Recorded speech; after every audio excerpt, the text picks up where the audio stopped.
I'm here in Vancouver with fellow filmmaker David Lavallee, who's currently finishing off his film To the Ends of the Earth and running a crowdfunding campaign to support that. And this is something I've been through recently with my own film, Fractured Land. And so we're going to have a little bit of a filmmaker one-on-one here. Dave, it's great to be with you here. Thank you. Thank you for having me. So maybe you could start by telling us a little bit about To the Ends of the Earth. What's the project all about? Yeah, so To the Ends of the Earth kind of arose out of my first filmmaking experience, a film called Whitewater Black Gold. And essentially, I made that film. It was primarily about water issues in the environment and the tar sands and what have you. And I noticed that afterwards, all the time, people were asking me, well, don't we need these kinds of energy projects in order to have a strong and healthy economy? So I thought, well, you know, that's an interesting question. Do we need the tar sands? It's only 2% of Canada's GDP. So To the Ends of the Earth basically follows the experiences of numerous different people on the front lines of extreme energy extraction around North America. So people in Baffin Island, people in the deserts of Utah, people in the tar sands and what have you. And sort of they're uniquely positioned to see this sort of global energy transition unfold. I spent some time in Clyde River, which is past the Arctic Circle, and as well in Pond Inlet. And in both those communities there's a significant amount of concern. Even the exploration process is quite a violent kind of process. They come in with these ships with towing sonic arrays that do seismic testing underwater, bombing the seabed with sound. 250 decibels, it's louder, 100,000 times louder than a jet engine. It's about the same level of sound as the first atomic bomb in Hiroshima. And so the animals are being subjected to that. And so, of course, in the north, the Inuit, it's a 10,000-year-old subsistence hunting culture. They hunt seals, they hunt narwhals and things like that.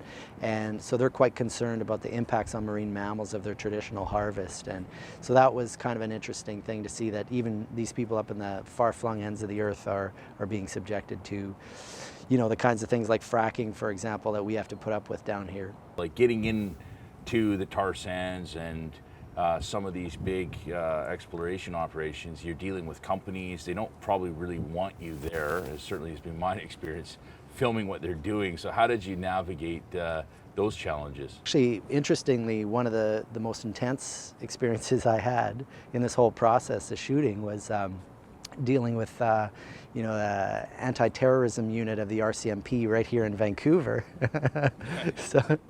So I was flying a quadcopter drone over the Kinder Morgan Westridge Marine facility, and the Kinder Morgan folks called in my license plate, and the next day I had an anti-terrorism unit, person at my door. Not Transport Canada, it's a quadcopter issue. It's terrorism right away, right up to that top level. So just when you think about, Bill C-51 in the context of that and that kind of thing, and so what did you tell the guy when he came? So he came to your door, or he phoned you? What was it? He came to my door. He left a business card. I wasn't there. I was working, but we had a conversation on the phone, recorded it, and I recorded it, and he said essentially what I was doing could be seen as a precursor to terrorist activity. And I said, well, no, it's just a little drone. It's like Minority Report. Yeah, Minority Report. Exactly, yeah. You're going to be charged before you actually commit a crime. So I had asked him, we had a conversation, I said, can you name for me any kind of eco-terrorism attack that's actually happened on Canadian soil?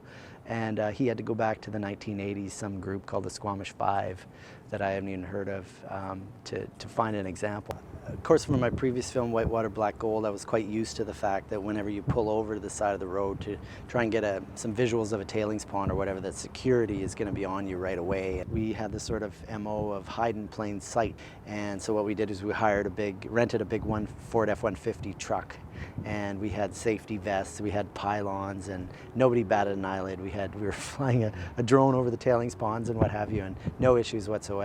So tell me a little bit about, you're doing a crowdfunding campaign. This is something that I have some experience with from both Fractured Land, my film, and the Common Sense Canadian. And I know it's not an easy enterprise getting out there, and there's a lot of people looking for money for different very worthy causes. So what have you been doing to kind of stand out and get your project in front of people, and how's it going so far?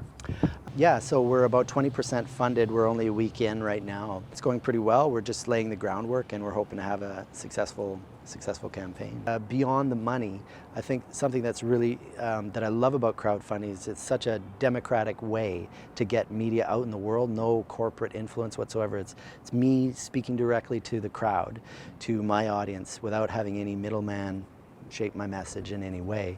And so it's really democratic and really exciting that way. Dave, it's been a real pleasure talking with you today. I wish you all the best with your Thank you. crowdfunder and finishing the film. I know I'm really looking forward to seeing it. So Thanks a very lot. much. Cheers. Cheers.